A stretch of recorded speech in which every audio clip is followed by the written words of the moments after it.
Since the launch of the PlayStation 5 back last year, it's been damn near impossible to find a console unless you manage to get one of the first ones that came out.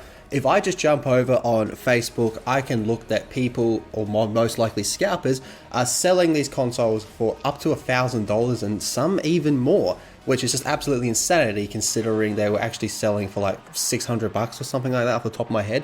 So with all that's going on, Sony warns that the tight PlayStation 5 supply could possibly extend into next year. So this comes from Bloomberg. Now they say that the Sony Group Corporation warned a group of analysts that the PlayStation 5 will remain in short supply through 2022, suggesting that the company will be constrained in its ability to boost sales targets for its latest games console. While reporting financial results in late April, the Japanese conglomerate said that it had sold 7.8 million units of the console through March 31st and is aiming to sell at least 14.8 million units in the current financial year. Now this would keep it on pace to match the trajectory of the popular PlayStation 4, which has sold in excess of 115.9 million units to date. That is a lot. So in a briefing after those results, Sony told analysts that it's challenging to keep up with the strong demand. The PS5 has been difficult to find in stock since its release in November. Now this is in part because of shortages in components such as semiconductors, and the company hasn't given an official estimate of when it expects supply to normalize. We then have a quote from the Chief Financial Officer, Hikari Toteki. I'm pretty sure I said that wrong.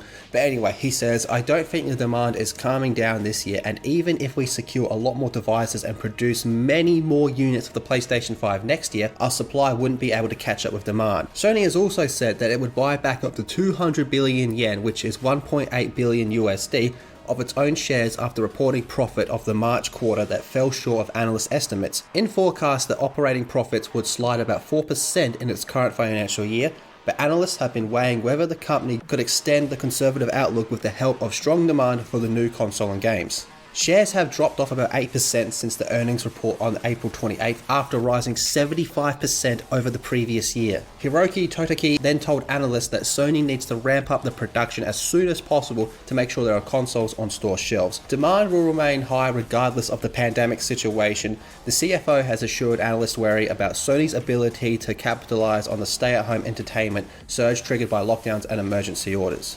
He continues his quote by saying, "We have sold more than 100 million units of the PlayStation 4, and considering our market share and reputation, I can't imagine demand dropping easily." Still, however, the company's latest earnings report suggests that the stay-at-home demand is actually leveling off. Sony said monthly active users on the PlayStation Network fell to 109 million at the end of the January-March period from 114 million a quarter earlier, and sales of full games also declined in that period from the previous year. Meanwhile, over at Nintendo, they warned that last week that the component shortages could affect their production. It's officially targeting sales of 25.5 million consoles in the end of the year ending March 2022, down slightly from the previous year, but internally Nintendo's management is said to be shooting for the production between 28 and 29 million consoles. So there we have it. Unfortunately, it looks like for people like myself looking to upgrade to a PlayStation 5 soon might have to hold off even longer now, which is such a shame, and this is probably only going to keep those scalper prices really high. Now I am looking to get a PlayStation 5. There's a lot of games coming out that will probably be available on PlayStation 4, but I would much prefer to play them on PlayStation 5, such as the next Horizon Zero Dawn game. I really want to play that on PS5. I feel like I'll kind of be robbing myself if I just keep playing that on my PS4, which would be a bit of a shame. But with all this going on, it looks like we might have to wait a little bit longer. But what do you think about all this? Drop your thoughts in the comment section down below. Be sure to subscribe to Gaming with Geeks, check out geeksandgamers.com, and I will see you all in the next video.